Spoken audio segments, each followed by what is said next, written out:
Bueno, ¿qué tal? Buen día a todos. Este, bueno, voy a comenzar el siguiente recorrido. Primero voy a tomar un fragmento de la clase anterior, muy breve, donde planteé algo de la lógica. Y bueno, estuve viendo a ver qué recorte hacer, porque pasa lo siguiente.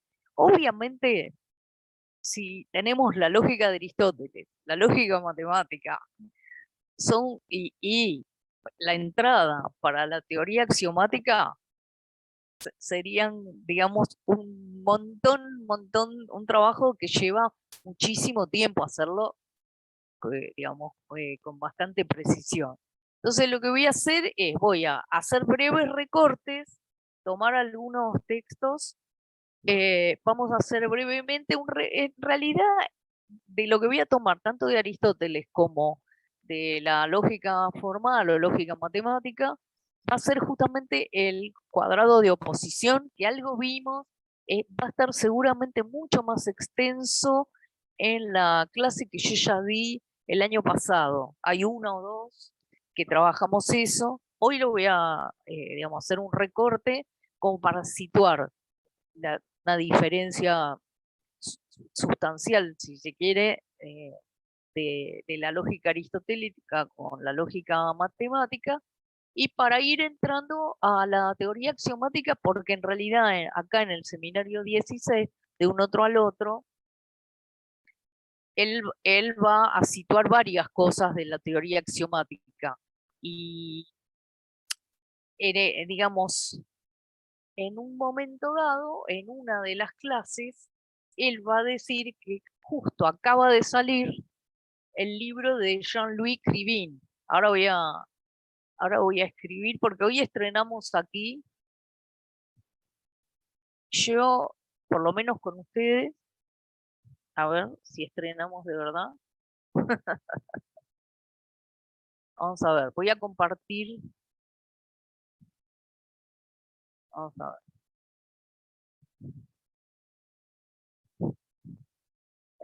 ¿Ven la pantalla ahora?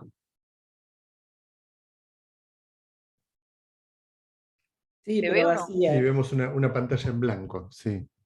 Sí, obvio, está en blanco. Vamos a,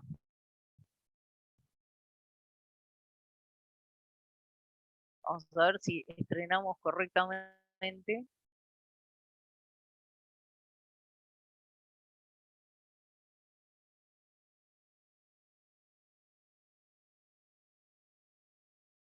Bueno, esperemos que...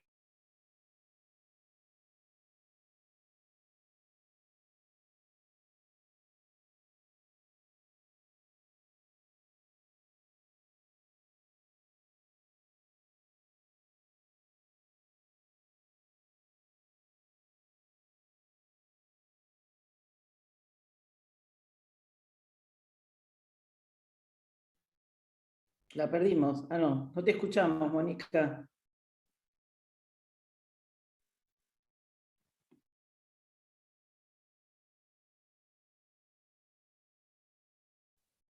Ahí. Bueno, no sé por qué, porque no es la primera vez que me pasa. Cuando me hacen anfitrión a mí y yo quiero compartir pantalla, se corta. No sé qué pasa. Cuando yo armo mis clases con el Zoom, no me pasa esto. No sé por qué. Bueno, esperemos que no vuelva otra vez a cortarse, porque hoy quiero usar esta pizarra. Bueno, voy a primero a, eh, a comentar lo que dije, ¿no? Ah, estaba por escribir el nombre de...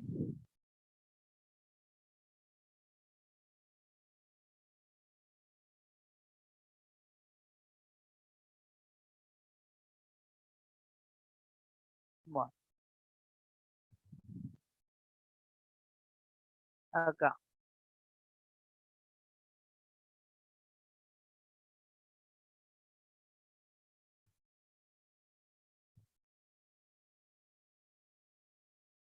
Bueno, Cribin,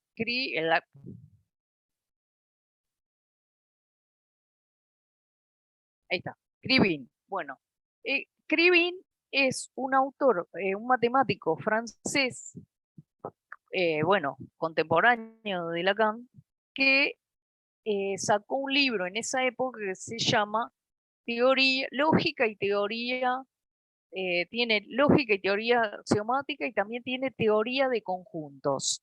Y esa teoría de conjuntos es la teoría axiomática de conjuntos. Entonces, por un momento voy a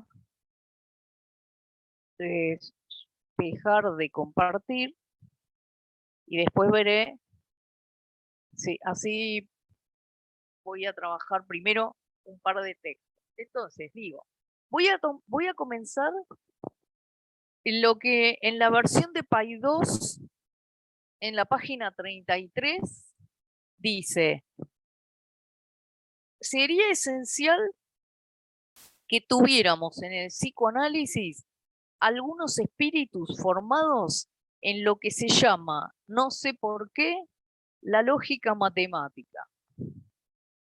Este nombre denota un viejo malestar, como si hubiera otro. La lógica matemática es la lógica a secas.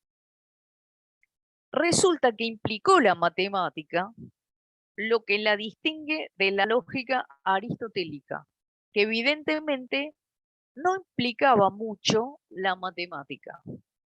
Para la lógica es un progreso implicar la matemática, ciertamente lo es. Para llamar las cosas por su nombre, esta lógica matemática es completamente esencial para la existencia de ustedes en lo real, lo sepan o no. Bueno, ese párrafo me parece re importante para, digamos, ubicar y por qué pienso él cuando dice que sería esencial. Y bueno, yo creo que es fundamental porque es un trabajo con la letra, con la escritura y con la letra. Y yo creo que Lacan, todo el trabajo de él, todo ya a partir de hace muchos años en su enseñanza, pero cada vez más, y él lo que está tratando de justamente de encontrar cada vez más una fundamentación, una escritura, un trabajo sobre la letra que nos dé elementos para la práctica analítica. Nosotros cuando acá hagamos fórmulas de lógica, no vamos a estar con un paciente convirtiendo eso en fórmulas, pero vamos a aprender a trabajar, a leer y a entender articulaciones que sí están presentes, digamos así, que lo que quiere decir leer la cadena hablada. Entonces, bueno, entonces lo que voy a hacer es voy a pasar a leer un párrafo de un libro de Salama. Después lo voy a escribir cuando comparta pantalla, voy a escribir bien los nombres. Ya una vez también los había dado. Se llama el libro, no debe estar ahora, es de, o puede ser que esté en Mercado Libre, editorial El Ateneo, se llama Lógica Simbólica y Elementos de Metodología de la Ciencia. Para mí es uno de los libros que es más sencillo para quien no tiene una formación matemática y es riguroso. O sea, me parece que es un libro muy accesible para quien quiera meterse básicamente en lógica, lo que llama acá lógica simbólica. En la introducción hace una síntesis interesante que es esta. Dice, la lógica es una ciencia en cuya historia pueden distinguirse dos grandes momentos. El primero se extiende desde sus orígenes, cuando fue creada por Aristóteles, en el siglo IV a.C., hasta mediados del siglo pasado, dice, acá está escrito, pero fue escrito, la edición esta es de enero del 92, o sea, de 1992, o sea que el siglo pasado es 1800 y pico. Entonces, es el de la llamada lógica clásica, tradicional o aristotélica. Entonces, lo ubica en el siglo IV a.C. hasta mediados de 1800, 1850. El segundo momento, que se extiende desde mediados del siglo pasado, como dije ahí, hasta nuestros días, que sería en el año 92, es el de la denominada lógica simbólica, matemática o moderna, que es la que nos interesa desarrollar. La primera, o sea, la aristotélica, está expuesta en el Organón aristotélico. Bueno, el Organón, la mejor versión es la de Gredos, que es la que yo tengo de la época que los libros se podían comprar. A ver, ¿dónde está?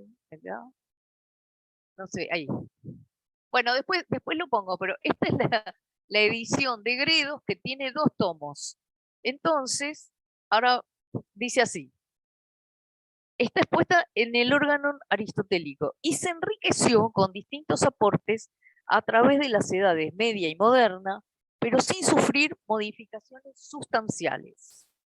La segunda, que fue desarrollada principalmente por matemáticos, bueno, aquí viene esta cuestión siempre entre que hoy mismo se enseña lógica en la Facultad de Filosofía, y yo siempre digo que hay una diferencia entre la lógica tal como está presentada por los filósofos y la lógica tal como se estudia, por ejemplo, en exactas. No es la misma lógica, aunque tenga muchos elementos y tenga fórmulas y todo, ¿eh? Entonces, efectivamente, dice, la segunda fue desarrollada principalmente por matemáticos, surgió, entre otros motivos, como un intento de justificar ciertos razonamientos considerados válidos por las matemáticas, pero que la lógica aristotélica no podía justificar. Sus precursores, los de la lógica simbólica, fueron Boole, cuya obra El análisis matemático de la lógica, y Auguste de Morgan, quien en ese mismo año publicó su Lógica formal, que desarrolla la idea de Leibniz de construir la lógica como un cálculo. Ahí viene esta cuestión, ¿no? Muy importante, que se va a tratar en esta lógica de operar, de ver los modos de concatenar fórmulas y enlazarlas al modo de un cálculo, que después justamente Boole va a hacer eso. Bueno, entonces, con posterioridad aparecieron los trabajos de Frege, considerado el padre de la lógica moderna, con la primera obra, que son acá se tradujo la conceptografía, Begriffsschrift, en el año 1879. Y el italiano Peano, que en forma independiente llegó a muchos resultados que había arribado Frege. Bueno.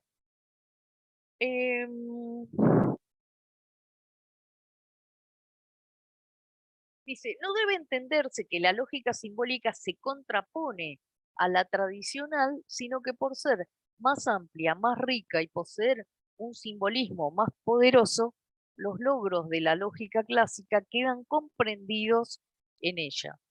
Y lo que se va a desarrollar en este libro es la teoría del silogismo, por ejemplo. Bueno, entonces, esto es lo que está en Salama como una especie de indicación de cómo serían estas dos partes de la lógica, estas dos etapas históricas de la lógica. Ahora voy a hacer un brevísimo, súper brevísimo lectura de el capítulo 2 hay un libro que Lacan cita en la clase 15 del Seminario de Lógica del Fantasma, o sea, 12 de abril del 67.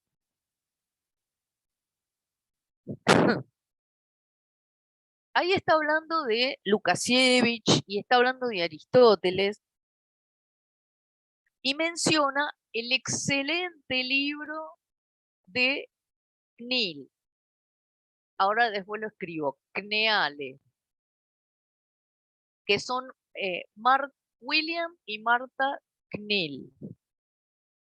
Bueno, ese se llama Historia de la Lógica. Es un libro gordo de petete, pero es muy bueno porque es una historia realmente extraordinaria. Es para pasar más de un verano leyéndolo. Entonces, en el capítulo 2 hace, dice bastante exhaustivamente, habla de en qué consiste el organón. Yo voy a tomar la primera parte nada más para pasar después a lo que quiero comentar acá. Dice, al ser recopilados los escritos de Aristóteles por sus discípulos tras su muerte, en el año 322 a.C., un cierto número de sus tratados sobre el razonamiento fueron agrupados en una colección que con el tiempo vino a conocerse como el organón o instrumento de la ciencia. El rótulo de lógica no adquiriría su moderno sentido sino unos 5 siglos más tarde, cuando Alejandro de Afrodisia se sirvió de aquel término. Mas el campo de investigación comprendido bajo tal denominación ya se hallaba determinado por el contenido del órgano. Bueno, voy a saltear un párrafo, después dice, los estudiosos están generalmente de acuerdo en considerar que el tratado llamado de las categorías, bueno, en el tomo 1 de la versión de Gredos se llama Tratados de Lógica, entre paréntesis, órganon. Y consta de sería 3 capítulos o 3 libros en realidad. Las categorías, los tópicos y sobre las refutaciones sofísticas. Y el tomo 2 es la que van a ser los analíticos primero y los analíticos segundo. Que es un estudio bastante exhaustivo de la silogística. Bueno, entonces lo que dice es que están de acuerdo los estudiosos en considerar que el tratado llamado de las categorías, o por lo menos su primer borrador, comprende a los capítulos 1 y 8, sería el primero de los escritos. O sea, ven que porque encontraron papeles y más papeles, y después ordenar eso, bueno, fue todo un tema. Y a primera vista se trata de una clasificación de los diversos tipos de predicados. A primera vista, bueno, en ella ofrece Aristóteles una lista de 10 supremos predicados o tipos de predicados. Bueno, la sustancia, la cantidad, la cualidad, la relación, el lugar, el tiempo, la situación, el estado o condición, la acción y la pasión. Bueno, él dice, los pormenores del sentido de esta obra se discutirán luego en detalle. No, yo no voy a... ¿Puedes anotar, Mónica, los 10? ¿El qué? ¿Nos podés anotar en algún lado los 10 porque no llegué a anotarlos? Bueno, ahora bueno, trato de compartir, esperemos que no se me...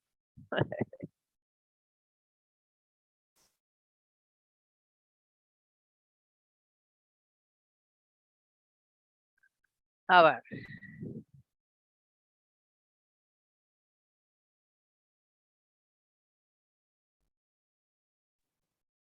O por ahí en el chat, Mónica, por ahí es más fácil para escribir.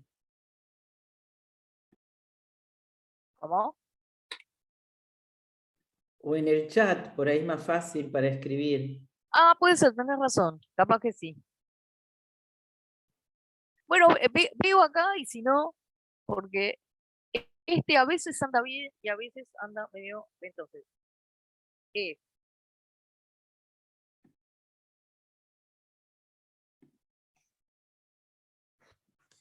¿se ve ahí que puse? Sustancia. Sí, sustancia. Cantidad, voy a abreviar.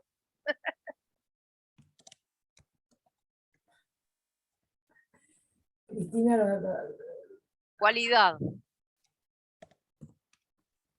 ¿Se entiende mi letra? Si no, pongo así. Ah, Relación. sí.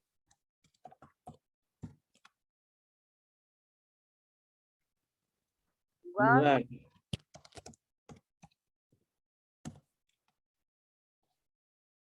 Tiempo. tiempo,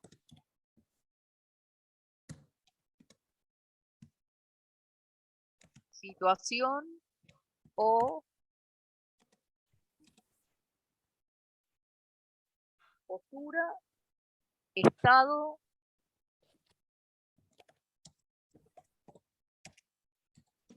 o condición, acción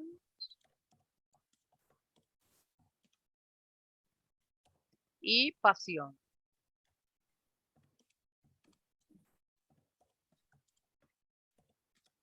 Bueno, eso sería la clasificación de los distintos tipos de predicados. De paso, acá yo había dicho antes que el libro, los autores que nombré son Salama y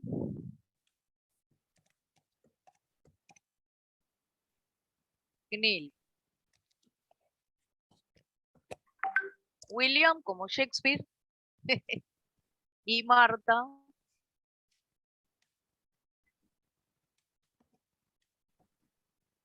Knill.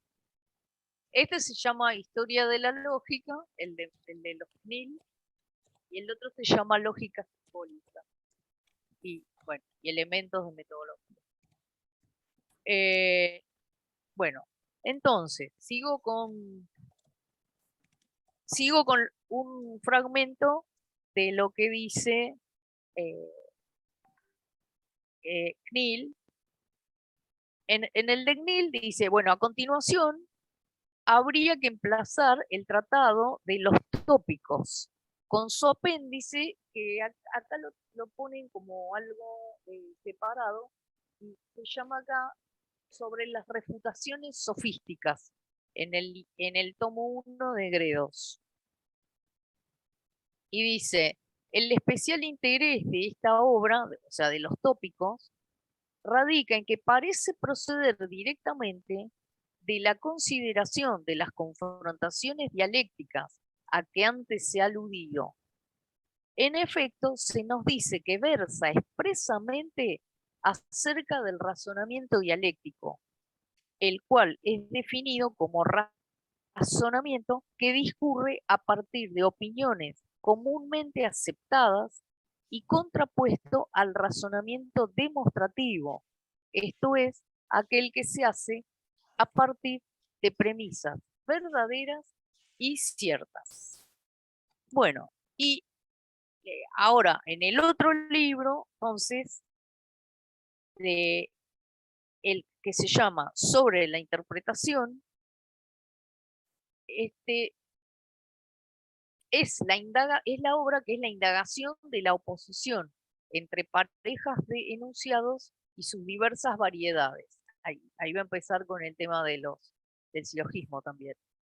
Queda por último dos obras, los primeros y segundos analíticos, que contienen lo más maduro del pensamiento lógico de Aristóteles. La primera se ocupa del análisis de la argumentación según la forma, es decir, las diversas figuras y modos del silogismo, que es donde reside la principal contribución de Aristóteles a la lógica. La segunda atiende a los especiales requisitos de la demostración. O sea, que es como si fuera que en la primera parte arma los distintos tipos, en la segunda, cómo serían los los distintos modos de razonamiento. Entonces, ahora, voy a hacer ahora, voy a volver a un en Salama,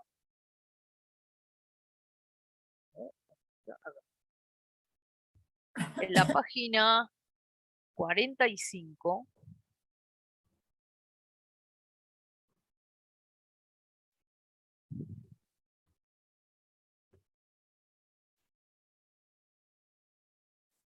bueno, no, voy a hacer lo siguiente. Vamos, ya que tengo puesto acá esto,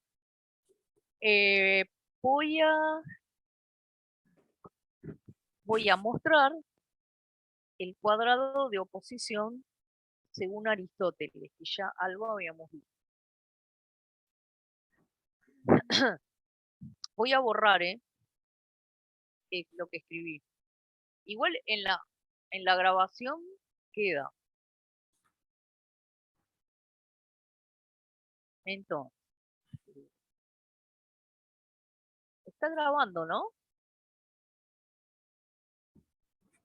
Sí, sí, se está grabando. Ah, porque acá cuando tengo pantalla compartida no veo. Bueno, entonces vamos a hacer lo siguiente. Vamos a tomar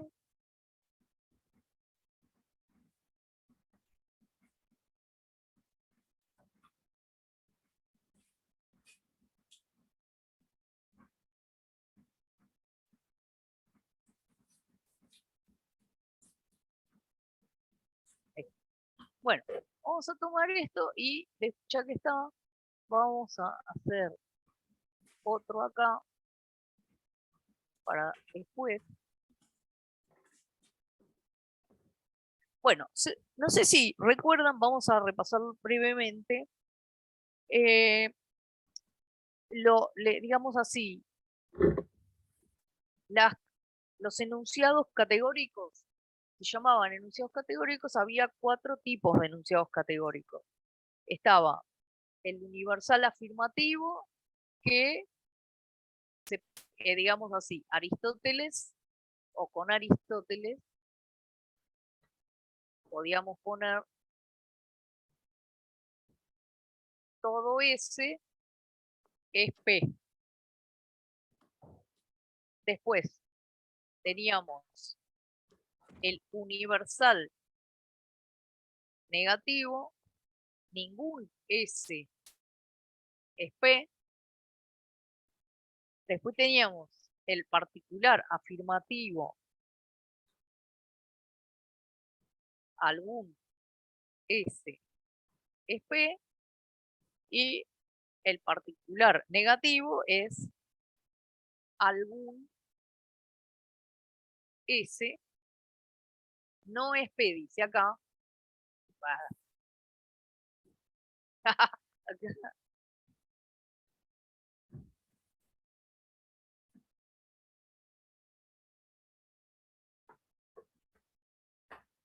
Ahí está.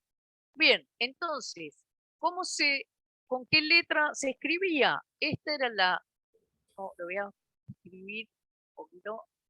Este era A, este era E, este tipo de enunciado, este era el I y este era el O.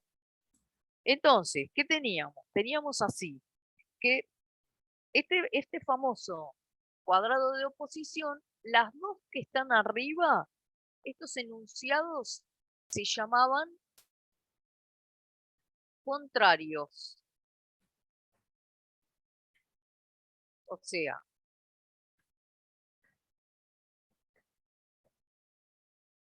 el A y el E son contrarios. Después, el I Y el O, o sea, los que están abajo son subcontrarios. Después, las verticales, la vertical son subalternos, tanto el de la derecha como el de la izquierda. Y las dos diagonales son los contradictorios. Y ahora vamos a ver la diferencia con los contrarios. Bueno, ¿qué relaciones se pueden encontrar entre estos enunciados categóricos? Bueno, lo que aparecía es lo siguiente, que tanto A como O, que son los contradictorios, no pueden ser ambos verdaderos ni ambos falsos. Por eso se llaman contradictorios, porque en esta lógica la contradicción, digamos así, es que no puede ser algo verdadero y falso a la vez. Por eso, esto es, en esta diagonal tenemos eso, ¿no? Y lo mismo pasa en la otra diagonal, porque fíjense que si todo S es P, esto quiere decir que no puede ser que haya alguno que no lo sea. Entonces, Clara, o sea, a ver si acá, si yo estoy acá, si todo S es P, no puede darse que algún S no es P, porque acá dice que todos son. ¿Sí? Y si acá dice que alguno no lo es, si hay alguno que no lo es, no puede ser que todos sean, porque hay alguno que no. Entonces, muy bien, estas diagonales son los contradictorios, ambas son contradictorias. Ahora, ¿cuál es la diferencia entre A y E? Que lo que dice que no pueden ser ambos verdaderos. Que todo ese P, si este fuera verdadero, este no podría ser verdadero a la vez. Después lo que vamos a ver es que acá hay todo un tema que en la lógica simbólica se va a corregir, lo que va a pasar es que acá Aristóteles no tiene en cuenta el conjunto vacío. Entonces, esto se va a modificar en la lógica simbólica, que va a poder aparecer el conjunto vacío. Bueno, entonces dijimos que contrarios es eso, no pueden ser ambos verdaderos. Los subcontrarios es que no pueden ser ambos falsos. Si algún S es P, ¿no? Si este fuera falso, es falso que alguno es P, entonces no va a ser falso este, que algún S no es P. Bueno, después, y los subalternos es claramente porque del de abajo, ¿no? El de abajo se deduce del de arriba. Es decir, si ningún S es P, claramente alguno es porque hay alguno que no lo es. Si ninguno cumple, que es P, alguno es no P o no es P, como dice acá. A mí me gusta más decir es no P. Y lo mismo acá, el de abajo se deduce del de arriba. Si todo es P, y bueno, seguro que alguno es verdadero, porque todos son. Entonces, alguno también. Muy bien, entonces esto es lo que representaba en la lógica aristotélica. O sea, ¿y qué pasa? La lógica aristotélica todo el tiempo va a trabajar con este tipo de oración, o sea, en este caso, los enunciados categóricos. Muy bien, ¿qué pasa? Cuando tenemos la lógica simbólica, ahora lo voy a presentar acá, pero primero voy a ubicar algo.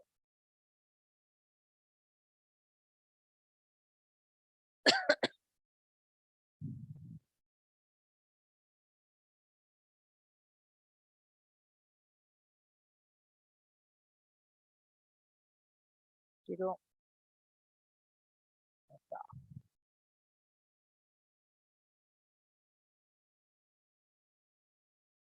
Bueno, lo que habíamos visto, como digo, tenemos que recordar algo que yo ya trabajé, estaba más completo, como les digo, en la clase que di a fin de año.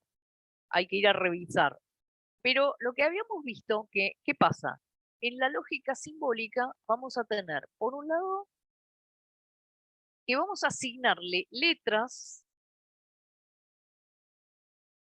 minúsculas, por ejemplo, a lo que vamos a llamar proposiciones, que van a ser oraciones o enunciados de los cuales se puede decir si es verdadero o falso. Y lo que una de las primeras cosas que se arma con estas proposiciones es lo que se llama el cálculo de proposiciones, donde se empiezan a proponer operaciones, cosas nuevas, nuevos enunciados, compuestos. Estas serían las proposiciones simples. Las compuestas es que, por ejemplo, vamos a escribir, ¿se acuerdan que habíamos hecho tablas de verdad para la operación de la negación? Había una operación que era negar un enunciado. Después, tomando los de a dos, podíamos establecer la conjunción de dos proposiciones. Podíamos establecer la disyunción de dos proposiciones. Y una de las fundamentales era la implicación de dos proposiciones. Que esto se lee si P, entonces Q. Y bueno, y ahí, volviendo a un parrafito de la página 32, Lacan dice, reducción de material, porque hablaba de la reducción de material. Quiere decir que la lógica comenzó en esa fecha precisa de la historia, cuando un entendido reemplazó por una simple letra ciertos elementos del lenguaje que funcionan en su sintaxis natural. O sea, que sustituyó un enunciado por una simple letra. Y empezó a hacer todas estas operaciones, toda esta concatenación de letras, reduciendo el material quiere decir que no tiene en cuenta exactamente cuál es la oración que va a ir ahí. Lo que va a importar en este cálculo que tiene las tablas de verdad que ya hemos visto, lo que va a interesar solamente es si ese enunciado es verdadero o falso, para poder operar con eso. Y bueno, sí, obviamente que acá lo de verdadero o falso, ese orden de verdad es en relación a algo fáctico. O sea, ¿cómo constato si es verdadero o falso? Entonces, después vamos a ver que va a haber otra verdad, que sería otro tipo de verdad, que es la que va en un razonamiento.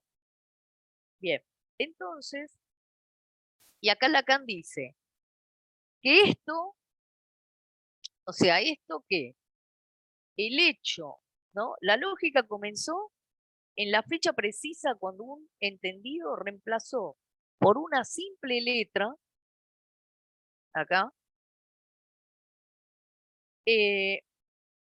Entonces, esto inauguró la lógica y dice, a partir del momento en que introducen si esto, entonces aquello, él, o sea, acá lo que está diciendo, si esto, entonces aquello, y él pone A y B, y el entonces es nuestra queridísima implicación material. O sea, él acá pone las letras mayúsculas, después en la lógica simbólica, tal como están los libros desarrolladas, se ponen letras minúsculas, pero después cuando veamos la teoría axiomática, vamos a ver por qué se podría llegar a poner con la mayúscula la B mayúscula. Dice, a partir de ahí, dice, comienza la lógica. Solo a partir de esto es posible plantear sobre el uso de esta A y de esta B algunos axiomas y leyes de deducción que merecerán el título de articulaciones meta o, si prefieren, paralingüísticas. ¿Por qué? Porque ya vamos a verlo un poco después. Lo que vamos a ver es lo siguiente, que una cosa es operar con estas fórmulas, con estas operaciones entre proposiciones. Y otra cosa es después cuando veamos la teoría, más adelante todavía la teoría axiomática, vamos a ver que va a haber ciertos axiomas y ciertas leyes que van a permitir decir, bueno, cuando un enunciado está bien formado, y las leyes esas van a ser como que van a estar por fuera del lenguaje que vamos a utilizar. O sea, no va a ser una fórmula, va a ser leyes que van a decir cuando un enunciado está bien formado. Va a haber una diferencia entre el enunciado como tal y la ley que diga si está bien formado o no. O sea, acá, en esto que estoy diciendo, por ejemplo,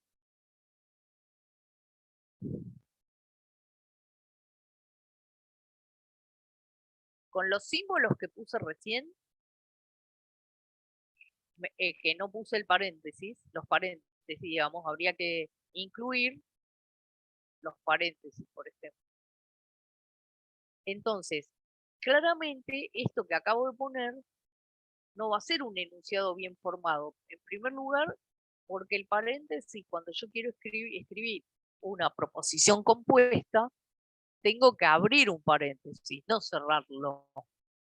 Si lo cierro, a la izquierda tiene que haber algo y a la izquierda tiene que haber uno abierto. O sea, que entre paréntesis tengo que poner letras de este cálculo. Y después, si pongo este signo de la negación, no puedo, tiene que estar operando sobre algo, sobre una proposición simple o compuesta. Entonces, todo eso está establecido en ciertas, digamos, ciertas leyes que voy a indicar cuando se arme el sistema este, y esa ley va a ser metalingüística, porque en este cálculo proposicional, el lenguaje de ese cálculo proposicional van a ser solo las proposiciones, ya sea simples, compuestas, todo lo que quieran. Ese va a ser un punto. Bueno, entonces, una vez que tenemos, por un lado, el cálculo de proposiciones, ya estamos ahí en lógica matemática. Esto, vuelvan a verlo, ya lo hemos visto, pero ahora acuérdense que yo estoy haciendo un breve resumen porque mi idea es dar una panorámica que nos permita entrar en la teoría axiomática, que es la que Lacan va a desarrollar. Bueno, no va a desarrollar, va a hablar de eso. Entonces, ¿qué pasa nosotros entonces tenemos las proposiciones y luego van a aparecer, esto lo voy a borrar esta parte para poder escribir ahí.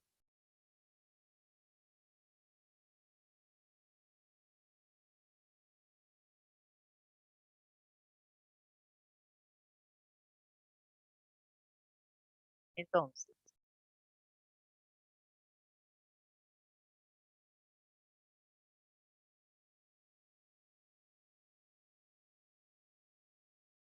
bueno, entonces acá tenemos las proposiciones. Luego, ¿qué apareció?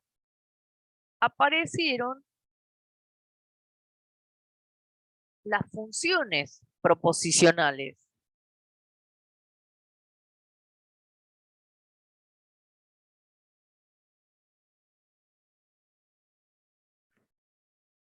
Entonces, ¿qué quiere decir? Esto es X es S. O sea, acá introduce, ¿qué pasa?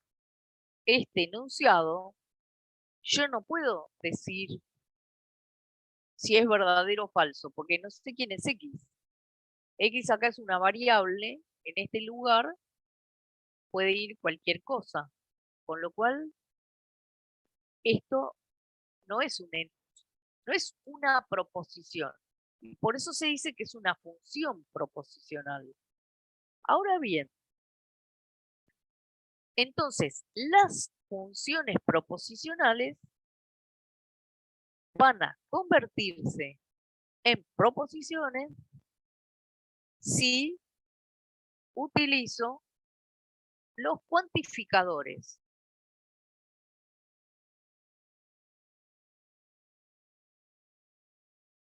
Entonces, ¿por qué? Porque yo si bien no sé quién es X, pero acá me dice que todo X es S. Entonces yo puedo decir si esto es verdadero o falso. Bueno, el lugar donde se veía bien esto era en el cuadrante de Peirce, que uno tenía,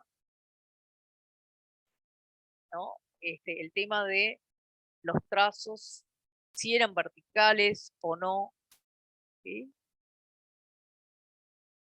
Supónganse que acá yo iba a usar la proposición T de X, ¿no? T es ser trazo y B es ser vertical. Entonces, lo que tenía es que lo que estaba acá, que sería el equivalente a esto, si yo sustituyo la S por la T de trazo y la P por B corta de vertical,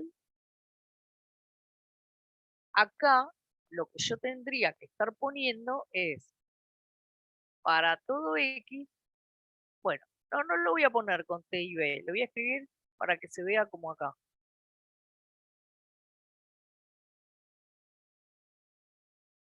Y no voy a poner los paréntesis para no...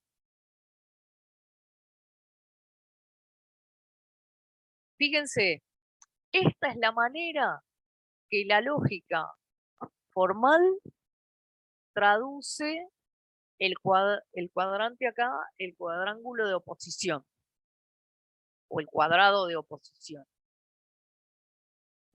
Digamos así, si digo todo es P, lo que estoy diciendo es que para cualquier X, si X es S, necesariamente X es P. Porque esto es lo que está diciendo que todo S es P. Si uno recurriera a los diagramas de Venn,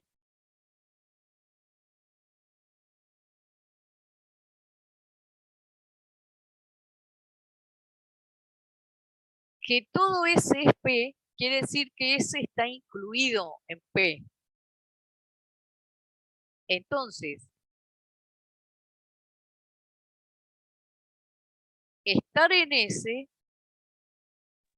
necesariamente quiere decir que se está en P. Perdón, Mónica, el S sería vertical acá entonces. El S es trazo. El Pero- S es trazo y la P es vertical. Si querés, lo No, cambiamos. porque, o sea, si uno dice, no, digamos, esto sería, si todo X es trazo, necesariamente todo X es vertical. Sería así. Por eso, la S es trazo y la P es vertical. No, porque yo lo entendía de otra manera, por eso te pregunto. Si todo, porque trazos hay en todas partes, o sea, el trazo es como se basa en si es trazo vertical o horizontal.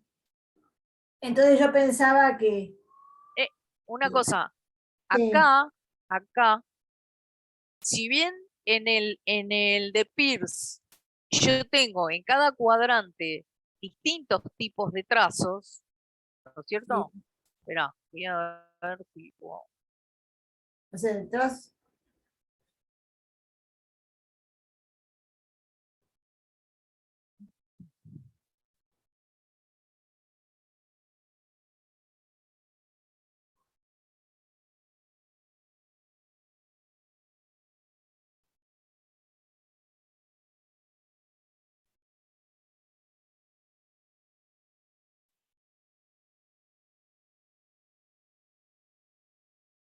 Bueno, entonces, yo acá el dibujo me permite, digo, pongo acá trazos solo verticales. Acá pongo trazos que ninguno es vertical. ujú, Bueno, acá me salieron mal porque parece que... Y acá voy a poner algunos verticales, algunos horizontales y algunos oblicuos.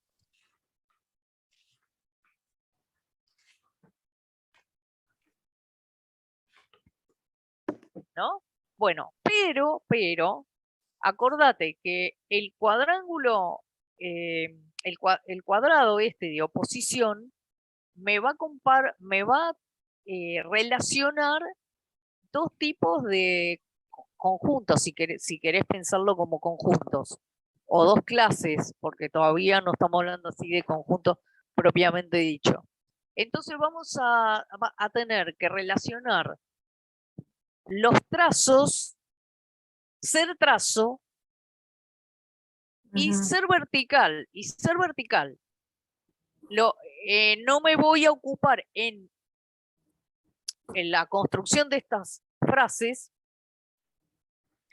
de oblicuo y horizontal, por ejemplo. No voy a decir eso. Todo va a remitirse a ¿es vertical o no es vertical? Sí.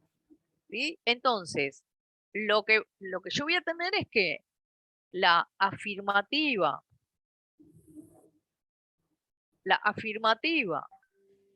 universal me va a decir que para todo X, o sea, para todo elemento, si es trazo, necesariamente es vertical. Eso quiere decir que sería que todo trazo es vertical. Sería, Sí, hablamos de la universal afirmativa. sería todo T es B. Ujú.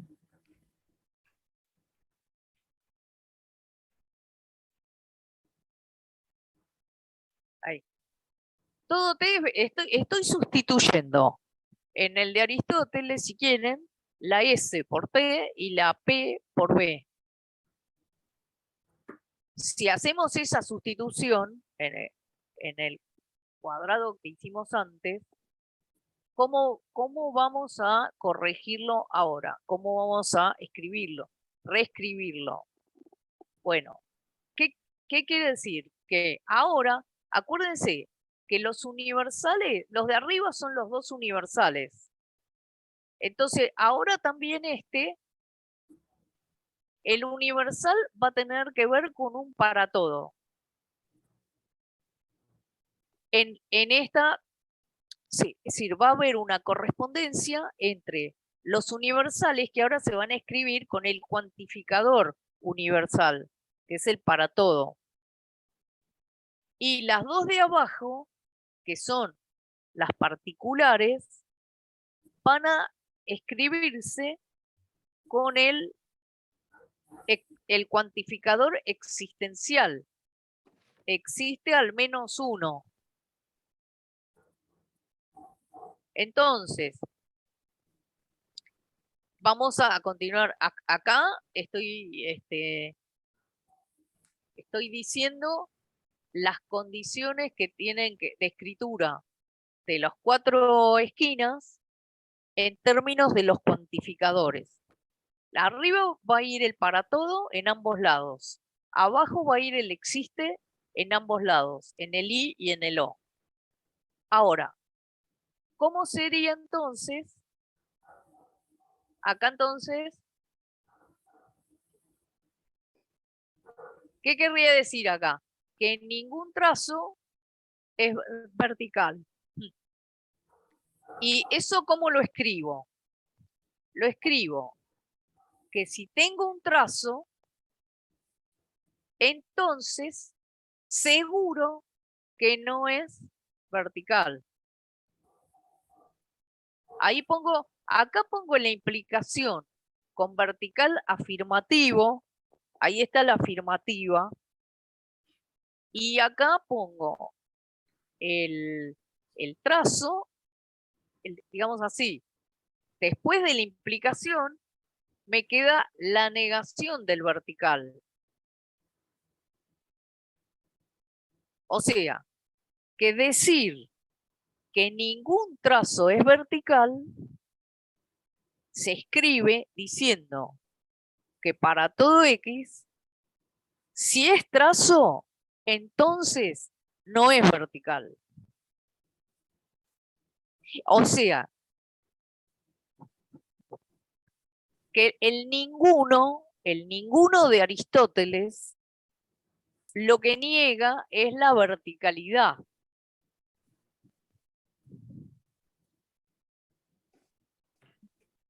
No niega el ser trazo.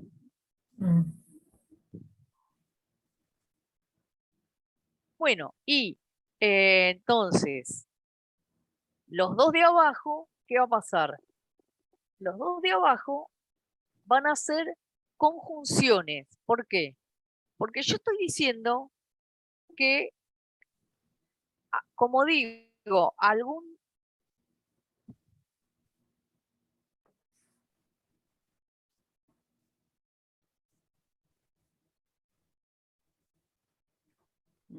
¿Qué pasó?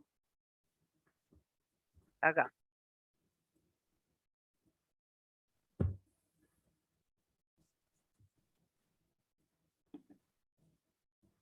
Ahí. Como digo, algún T es B. Acá lo que estoy diciendo, que existe algún elemento que es trazo y es vertical. O sea, que tiene las dos propiedades. Es trazo y es vertical a la vez. Y que hay alguno, hay al menos uno. Porque el existe X se lee, existe uno, pero también se lee existe al menos uno. Se lee de las dos maneras. ¿Y qué pasa? Algún S no es P o es no P. Acá, entonces lo vamos a cambiar.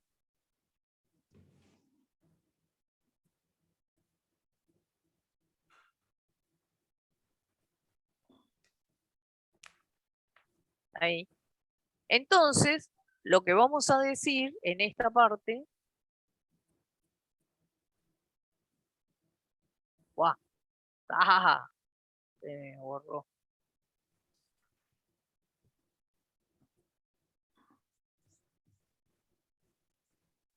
Acá vamos a decir así. Existe X, que ¿qué pasa? Que es trazo, 100 es trazo, pero no es vertical.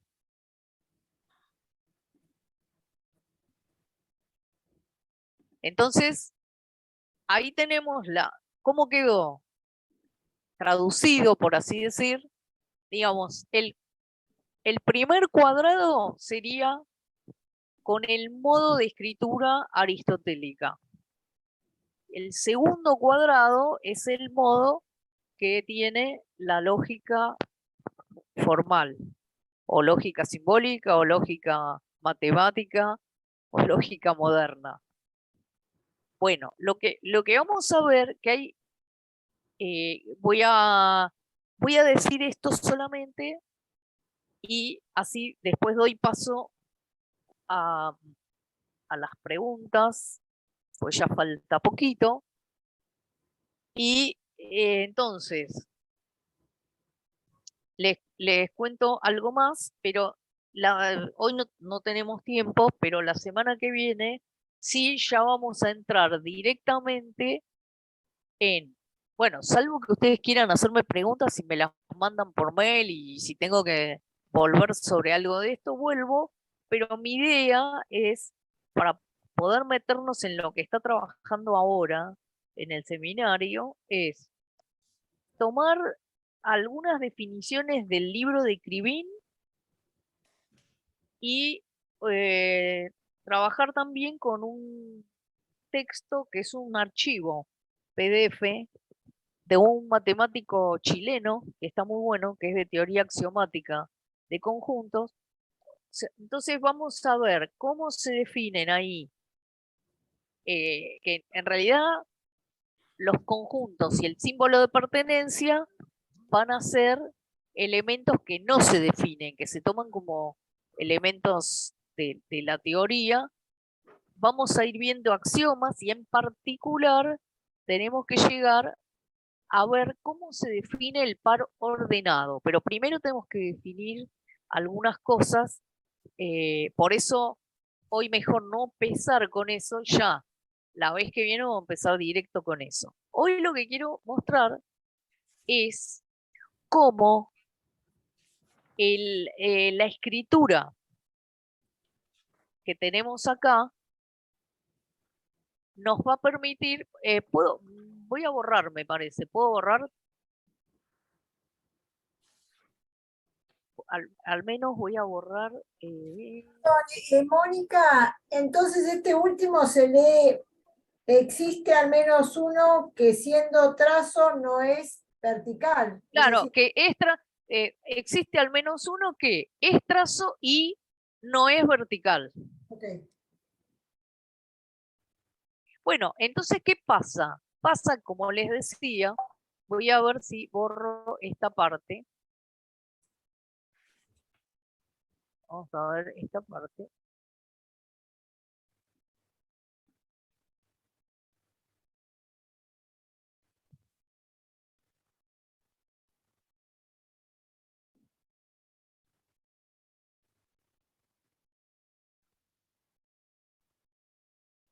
Ahí.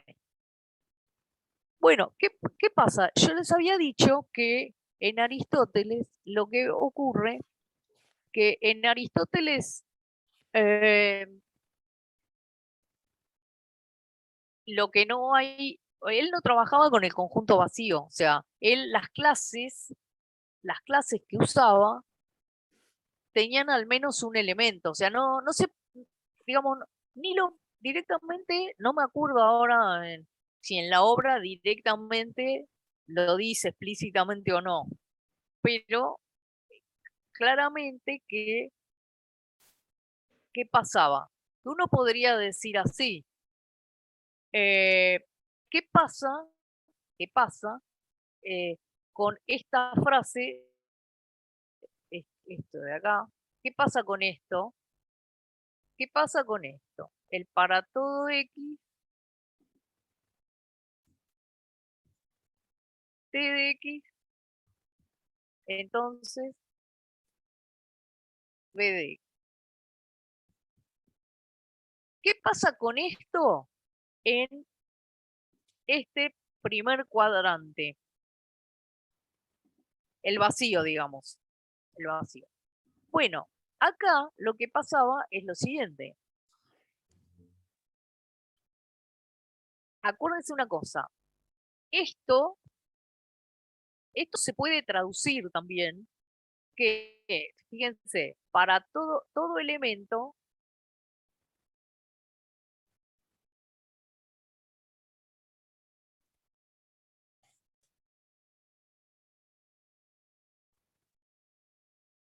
ser trazo, si es trazo, entonces es vertical. O sea, veamos esta parte.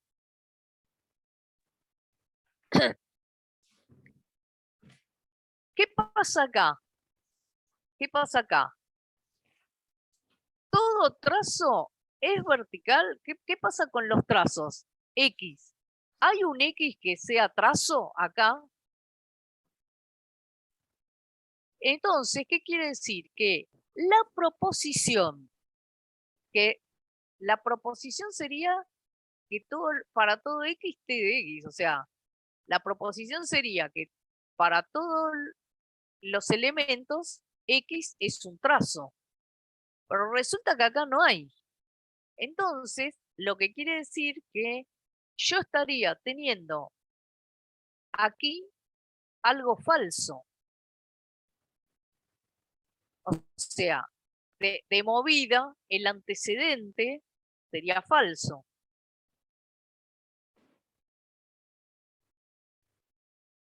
Entonces, ¿qué ocurre? Que lo que habíamos visto de la tabla de verdad de la implicación material, que es esta, lo que habíamos visto que cuando, no sé si recuerdan, teníamos P, Q, teníamos verdadero, verdadero, verdadero, falso, falso, verdadero y falso, falso, ¿no? Acá quiere decir falso, ¿no? ¿Qué habíamos dicho? Que la tabla de verdad de la implicación material únicamente era falsa, únicamente es falso si el antecedente es verdadero y el consecuente es falso. En toda otra ocasión, ya sea en esta o en esta, que es lo que nos interesa, siempre que el antecedente de una implicación, cuando el antecedente de una implicación es falso, la implicación es verdadera, ponga lo que ponga acá. ¿Qué quiere decir? Que en el casillero vacío es tanto verdadero decir que T implica B, o sea, que trazo implica vertical, como decir que trazo implica no vertical. Es verdadero, esa es la definición, y por eso Lacan dice que por eso señala la implicación como la más importante, o él dice que ahí empieza la lógica, porque porque es la que da origen, esa es la que da origen a decir que el vacío es un subconjunto de todo conjunto, y es la que da origen a que, por ejemplo, permitir que en el casillero vacío los dos universales sean verdaderos. porque es la que permite que, como el antecedente va a ser falso, porque no hay trazo, decir el condicional, porque es con el condicional, decir con el condicional que sí hay trazo, entonces es vertical, o sí hay trazo, entonces no es vertical. Lo que es verdadero es el condicional, es la frase condicional. Esto es completamente antiintuitivo, ¿no? Es un modo de operar que han puesto los estoicos, porque esta implicación material viene desde los estoicos, pero que es la base de esta lógica y es la base de todos los razonamientos de los teoremas de geometría, etcétera, etcétera.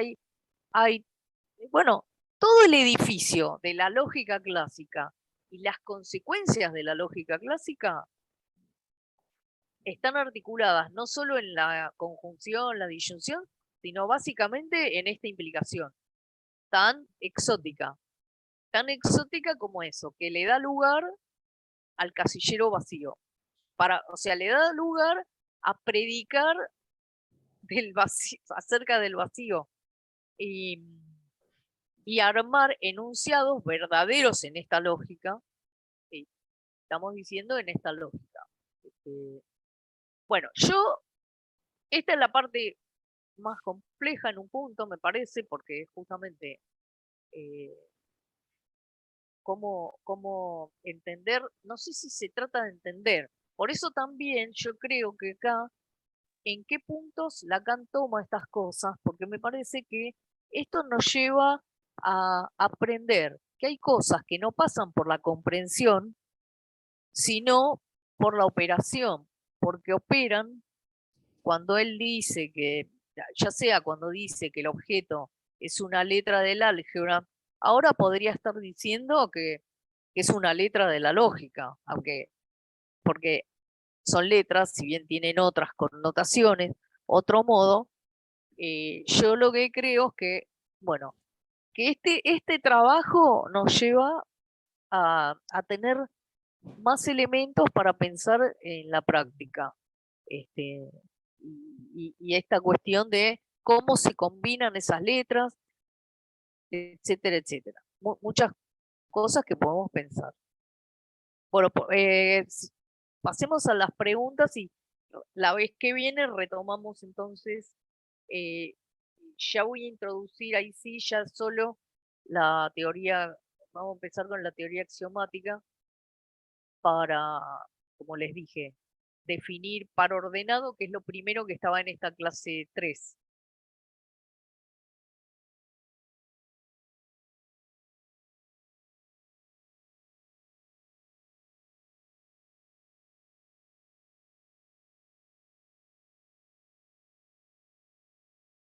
Han quedado anonadados. Ah, ahí está. Ah, bueno. Ah, soy yo la anfitriona, así que sí. Dale, Graciela. Bueno, anonadada, pero tratando de preguntar. En principio, me parece que, bueno, lo primero que se me ocurre es cómo efectivamente esta lógica, esto que planteaste recién, que Lacan considera como que, bueno, en esa implicación algo comienza o algo termina también, ¿no? Cuánto efectivamente tiene que ver con nuestra práctica respecto a qué entendemos por la verdad, ¿no? Sí. El orden de la verdad. Y la otra cosa es una pregunta, ¿no? Acerca de cuando ya Freud enuncia en la negación este asunto de que el inconsciente no conoce la contradicción, ¿no? Me parece que ya ahí empezaba este tema, ¿no? Sí, y sí, porque justo es una ley que está en la lógica y está en la lógica clásica, y bueno, él ahí dice, bueno, pero nosotros Bueno, después Freud lo plantea, que el inconsciente no se rige por esa lógica, por esa ley lógica. Y después es cuando Lacan en el seminario 21 dice, primero en la segunda clase, que si la lógica clásica está agotada, hay que construirle una. O sea, él propone desarrollar, en todo caso, no sin las lógicas existentes, porque ese es un tema, no sin las lógicas, pero propone construir una que dé cuenta de qué ocurre en el inconsciente. El problema que yo veo es que hay que trabajar esto, extraviarse, putear, pues digo para la gente que no le gusta, putear, decir esto no sirve para nada, pero yo creo que hay un camino que es tan necesario como cuando se inicia un análisis, porque cuando se inicia un análisis, no todos, pero muchos pacientes dicen, bueno, esto me va a servir. ¿Qué va a pasar? ¿Qué va a pasar? ¿Y qué sé yo qué va a pasar? Hable y verá. Digamos, como que hay un algo que se va haciendo camino al andar, ¿no? Caminante no hay camino, te hace camino al andar, y que solo se internalizan operaciones o construcciones, el mismo analizante lo va haciendo, eso en el análisis. Bueno, acá, en el estudio de estas cosas, no hay que nadie que, en este caso, yo que tengo cierto recorrido por la matemática, yo no puedo, hay un punto de intransmisible. Eso lo tiene que hacer cada uno. Y tampoco es cuestión de que yo trate de convencerlos. Ahí el que quiere lo toma y el que no quiere no lo toma. Es decir, pero yo considero que es absolutamente necesario, que es un trayecto que abre la capacidad de lectura en la sesión. O sea, la posición de analista se ve enriquecida por ese trabajo. O sea que yo creo que en ese sentido es completamente, no es directo, a veces me río porque digo, bueno, cuando alguien va al gimnasio, no sale saltando y haciendo 20 flexiones, incorpora elementos que hace que su andar sea diferente y que que pueda implementar su caminar, su día, etcétera, de otra manera, que se nota cuando alguien tiene trabajado el cuerpo con eso. Bueno, acá, en ese sentido, todas estas cosas de lógica, todo el trabajo con la letra que propone Lacan, de tomar de la matemática y trabajar acompañando eso, es un trabajo también. No vamos a salir directo en una sesión a decirle, usted dijo todo SP. Pero es un ejercicio que se internaliza y que tiene efectos.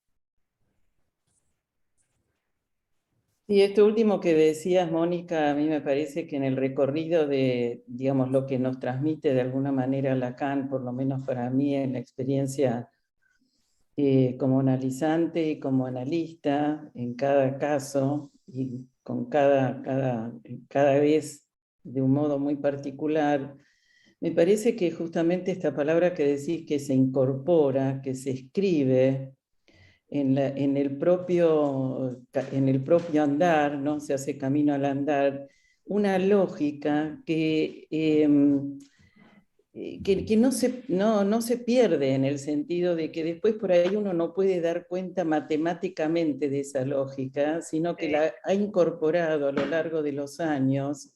Sí. Y que tiene que ver con la clínica de cada quien y cada uno, ¿no? Cómo se ha incorporado esa lógica. Entonces, cuando retomamos, por ejemplo, hoy retomamos la cuestión de la subversión del sujeto, que en determinado momento lo habíamos trabajado muchísimo, para mí tenía esa lógica estaba de alguna manera inscripta, independientemente de cómo quizás los equívocos o las distintas distintos gráficos que uno hace después ¿cómo se dice? Ay, no me sale ahora cuando es una flecha, ¿Los vectores? los vectores, ¿no? Está incorporado, el concepto está incorporado. Entonces, sí. eso lo hace muy rico en el intercambio. Y es algo que uno a lo largo de los años lo fue, bueno, justamente la palabra incorporación me parece que viene muy al tema. Entonces uno muchas veces cuando vos repetís, por ejemplo, algo, uno dice, uy, no, no lo había entendido así, pero sí, está, de alguna manera está. Uno no puede dar cuenta quizás matemáticamente, ¿no? Pero está. Claro. Por Sí, eso te agradezco mucho. sí, porque la idea es esto, como cuando un analizante de pronto dice, no sé qué me pasó, pero pude hacer tal cosa. Como que hay algo que uno ve, que hay veces que hay modificación de la posición subjetiva que hace que un analizante a partir de determinado momento gira algo que a lo mejor no puede dar cuenta ni interesa que lo explicite, que lo explique. Si giró, operó, eso quiere decir que operó. Operó y hay un cambio de posición subjetiva, Sí, sí, que no es menor. sí, sí, totalmente. Sí, sí. Así que bueno, seguiremos con esto. Bueno, por eso, la próxima yo ya, si no hay ninguna pregunta o algo que me manden por correo o algo así, ya la próxima entramos con las bases de la teoría axiomática, porque Lacan la va a tomar en la 3, Sí, gracias por la traducción, porque en el francés está como está en la subversión del sujeto, y vos al traducirlo al castellano está bárbaro, está muy bien. bueno, por eso, lo que está en castellano lo saqué del CD para que esté como una base, pero cotejen con las distintas versiones, pero ahí lo importante es en francés. Yo Sí. lo puse así para tener Y está muy una... bien el esquema, todo, está muy clarito. Sí, Estafarla es sin duda la mejor versión francesa. Mm. Yo creo que lo he comentado también, que por ejemplo una colega y amiga que sabe francés, en el caso de radiofonía, tomó los registros sonoros y cotejó la versión francesa oficial y la de Estaferla. Y dijo, la fidedigna con el registro sonoro de Lacan es Estaferla. Qué bien. O sea, en el caso de radiofonía, seguro, se supone que casi todos así. Uno puede más o menos ver que, siguiendo cierta lógica, que sí. Así que bueno, nos vemos la próxima. ¿Cómo es? ¿En julio el cuarto hay o no hay? Sí. ¿Hay vacaciones de invierno? No, no hacemos vacaciones, no. Ah, bueno, entonces el cuarto lunes de julio continuamos. Chao, Chau, chao. chau. Chau.